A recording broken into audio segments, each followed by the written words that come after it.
Hey, Reminiscible here. I found the culprit for my quiet microphone. It's this recording program. This one. It makes my microphone quieter even after I've closed the program, so that people can't hear me when I'm like, soldier, soldier, soldier, McCree, McCree, McCree, McCree. I have all. Going in, going in. I need heals, that kind of thing. Well, I don't call for heals, but I'm low, I would say. I wanted to talk about America. America. So,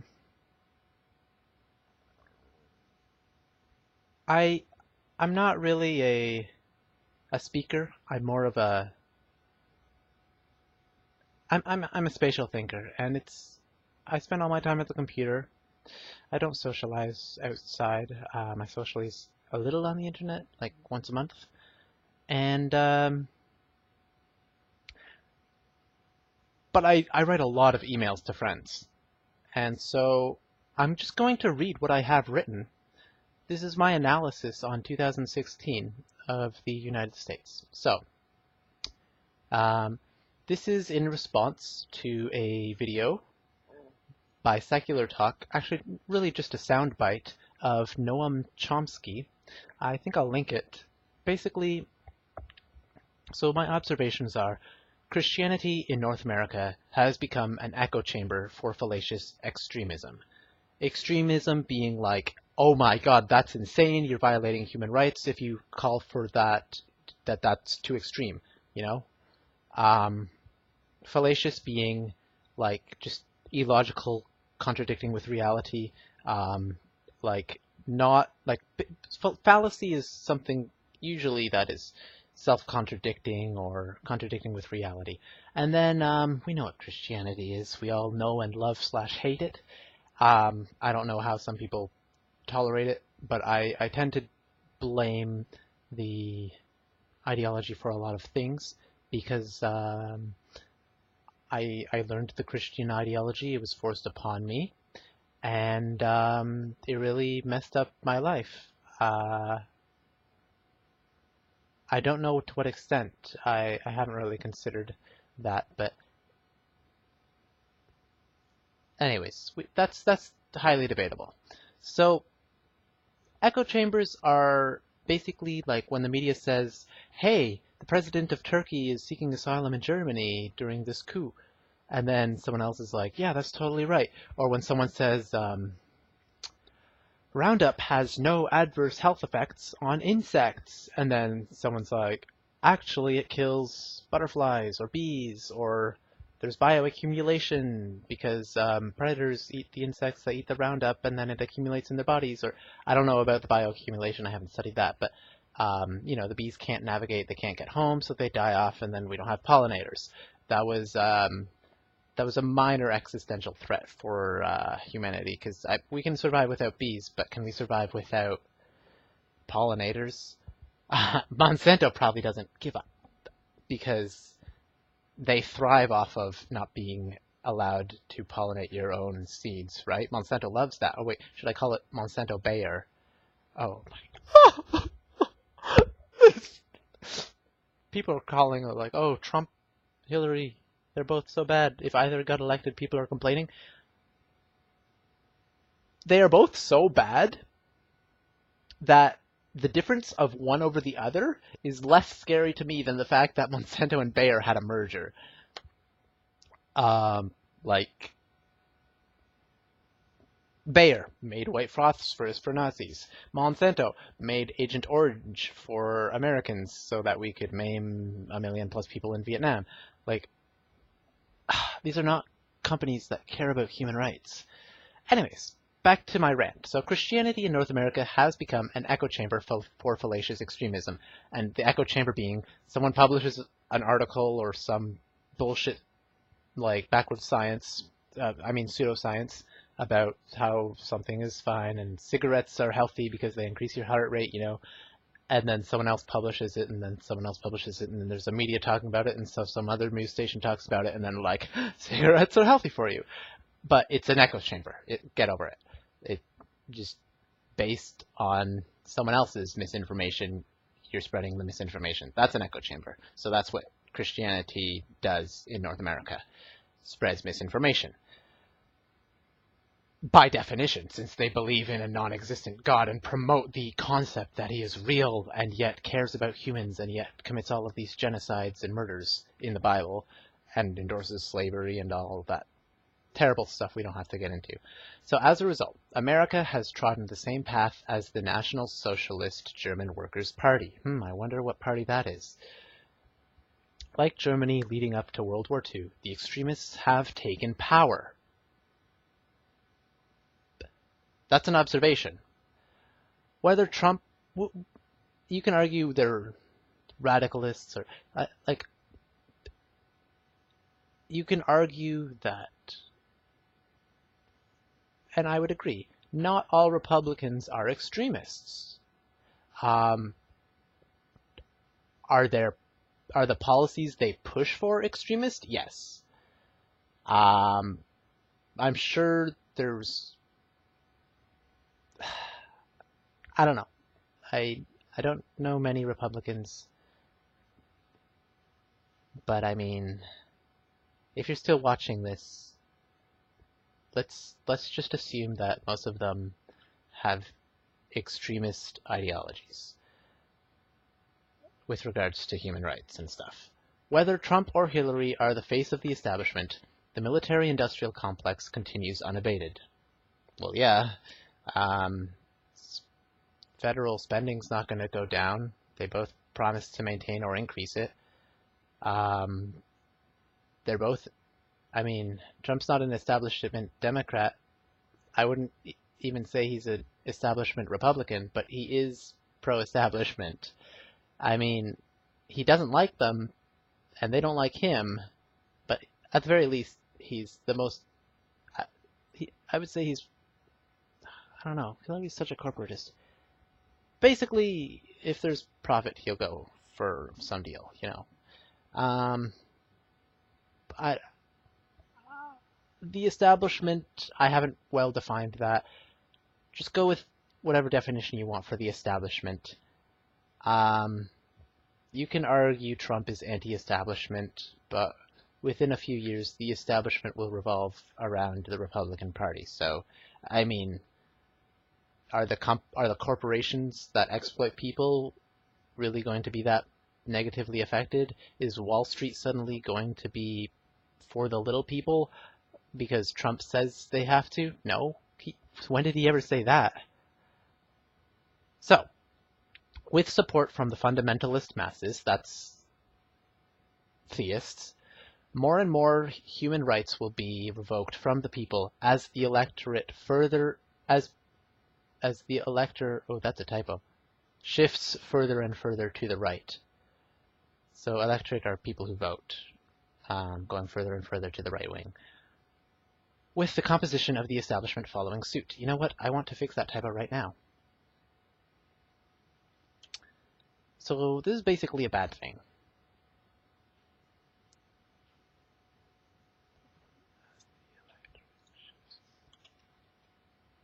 Sorry, I shouldn't be doing typos in the middle of a video. Alright. This isn't speculation, it's observation. America's government will likely continue backpedaling on corruption, human rights, war crimes, runaway greenhouse effects, and equality as the leadership of its turnkey totalitarian surveillance state, let me explain those terms, becomes further radicalized by the oppressed populace who have been conditioned to believe that bigotry is the answer. So what is a turnkey totalitarian surveillance state? Surveillance state basically means the NSA. People see what the people are doing without their knowledge or, well, in my case, consent, or basically a giant spy network so people can look at what people are doing and monitor all their activities. That's a surveillance state. Turnkey totalitarian means we're not a police state yet, but I mean, if you look at North Dakota, I mean, it looks like a police state. Like, in every aspect imaginable. I mean, I guess we're not running people over with tanks and harvesting their organs, but getting there. So, turnkey totalitarian basically means whoever's in power can flick a switch and suddenly the country is totalitarian. For example, let's go to war with Russia, suddenly totalitarian country. If you don't want war, you go to jail, you know? If you report something bad against Trump, you get sued. Oh wait, that's already a thing. Anyways, that's a poor definition of turnkey totalitarian. We should Google it. It means, come on, let's give a definition, please, and enough with 1984.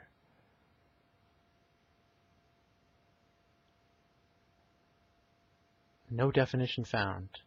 Okay, you know what? We'll go with my definition. I'm sure there's one on Wikipedia. So, with Trump, we de-escalate with Russia, yet the hostility of the proletariat being directed at ethnicities and religions prepares America for the next holy war. Guess which ethnicities and religion? Guess which religion Christians hate? Muslim. Why? I don't know. Because it's almost... I don't... Okay, you know what? I do hate Islam, so you might want to call me a hypocrite, but I hate Christianity more than Islam, and the reason I hate Islam is because it resembles Christianity and therefore has all of the fallacious quirks that you get when you indoctrinate your children with Christianity. And also, Islam has all of the genital mutilation, and, well, Christianity has genital mutilation too.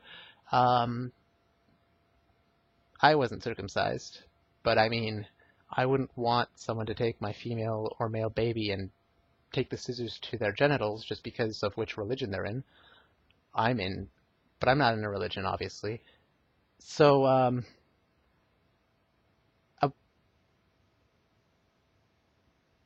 there's another video about atheism and agnosticism and agnosticism. Did I say agnosticism or anyways, there's different definitions of God where you're like, well, that obviously doesn't exist. That maybe doesn't exist, but it's a nonsensical definition, and that could exist, but it doesn't matter because that has no effect on our lives. You know, worshipping the pen. Remember that video? Probably not. Who watches my YouTube channel? Someone, evidently. So, where was I? Yeah, a holy war is like, you know, crusades, bombing all these countries. Let me read out the list of countries that America has recently bombed. Pakistan, Somalia, Yemen, Afghanistan, Syria, Iraq, Libya. That's 7. 7 countries. What is that, from 2016? I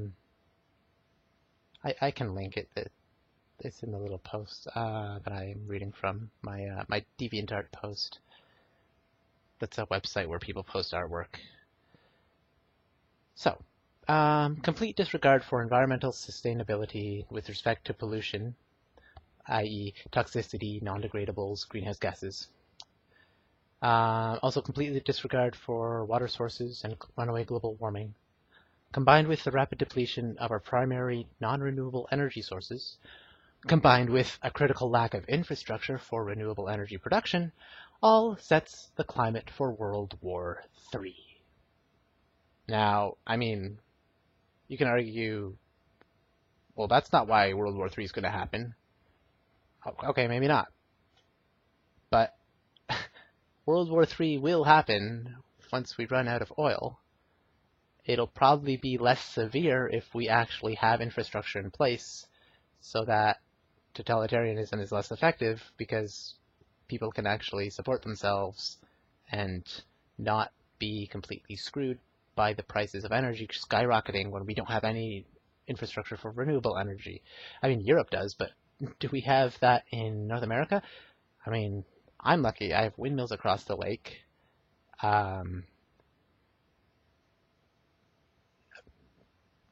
we need to have sources of renewable energy. It, I would like for people to not be completely screwed over when the economy collapses because of us running out of oil. I mean, it, I think most people can actually agree with that. That's not such a controversial stance. So I'll let those people argue for that stance on let's have a smooth transition to renewable energy, because you know what? By definition, non-renewable energy eventually runs out. Or not by definition, but because we have a finite amount and are almost out of it. We've used most of the oil and fossil fuels. Okay. Americans have proven as a populace that oil takes okay, not all Americans, but so Americans have proven as a populace that oil takes precedence over war crimes, apocalyptic nihilism takes priority over human extinction, and that supremacist-led wars, insert, i.e. Pakistan, Somalia, Yemen, Afghanistan, Syria, Iraq, Libya, take priority over sustainable energy production. Right? Is it sustainable to spend half of the federal budget on invading other countries and bombing other countries? Is that like energy sustainable? I mean, how much energy do we create from doing that? I mean, the amount of net production worldwide of energy is going to be pretty much the same. How does making a bunch of tanks and airplanes and like fighter jets, I mean, and bombs, and then using them and making more and making guns and ammo and more ammo, how does that help us transition to renewable energy? So, when the oil runs out, guess who suffers the economic impact? The people who elected the corporatists in the first place. And that's my little rant.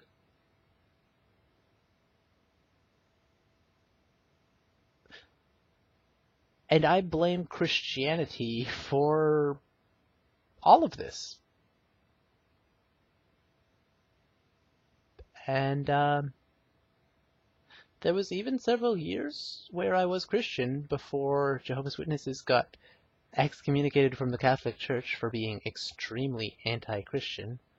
I mean, anti-Catholic. They call themselves Christians, but I guess no true Scotsman if you don't like Jehovah's Witnesses, and vice versa. But oh, I got a comment. Whoa. Someone really hates Trump. I'm not going to read that. He doesn't like Trump. Oh my gosh. The flaming is real. So, yeah. Whether it was Trump or Hillary, I'm more scared of the Monsanto-Bayer merger than of the relative evil. But either way, there's so much bullshit that now the world has to deal with, because whether it was Trump or Hillary, whoever won, all of the stuff I talked about is going to continue happening. So, yeah, there is some speculation, but I opened out with some observations, and I blame all of this, not entirely, but all of these things can be partially attributed to Christianity for basically encouraging people to think illogically and ignore reality. If you guys want to disagree, say so in the comments, and I would be happy to. I'm not the most polite when it comes to comment section, but I would love to argue. So I'll be polite based on how polite you are.